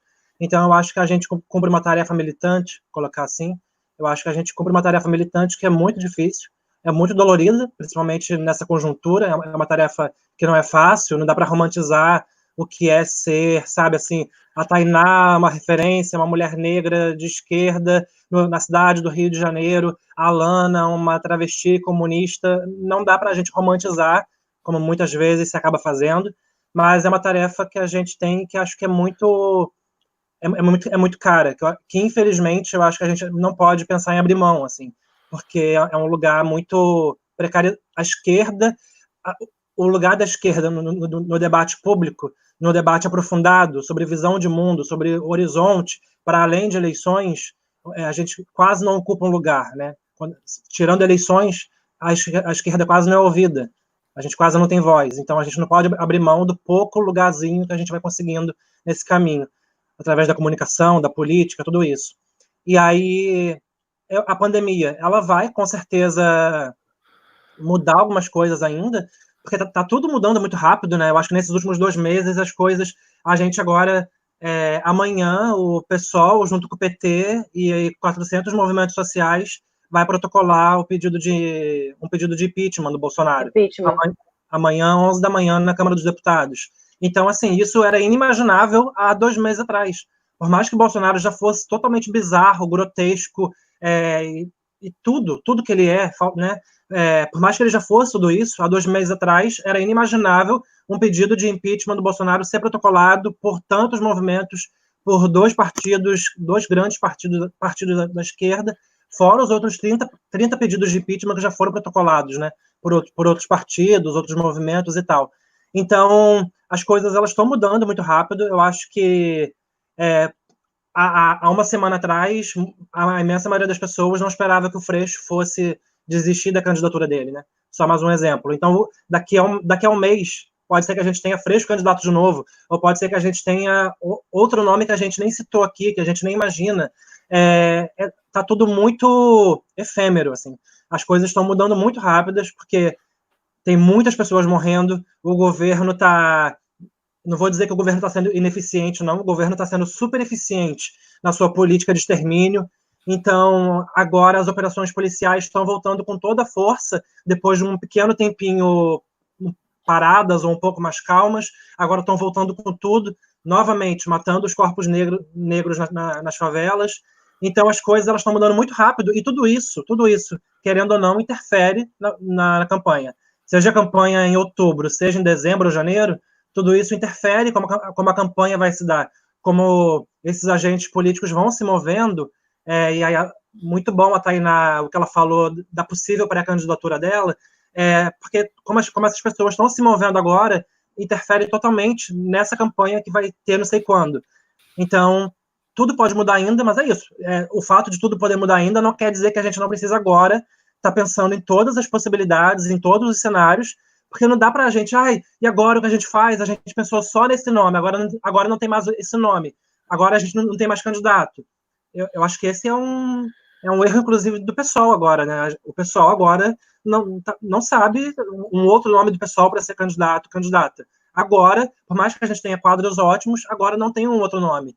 Então, eu acho que essa alavancada de acontecimentos da pandemia está mostrando como a gente, esquerda, diferentes partidos, diferentes movimentos, militantes de diferentes lugares, precisamos nos preparar e pensar em todos os cenários possíveis para a campanha e para além da campanha, claro, porque a gente não pode pautar nosso futuro só em campanha. Né? Bom, a gente falou por quase 2 horas, eu acho que isso é mais do que suficiente, a gente cobriu uma tremenda gama de assuntos, então vamos partir para os pormenores, para os finais. Daniel Soares, boa noite.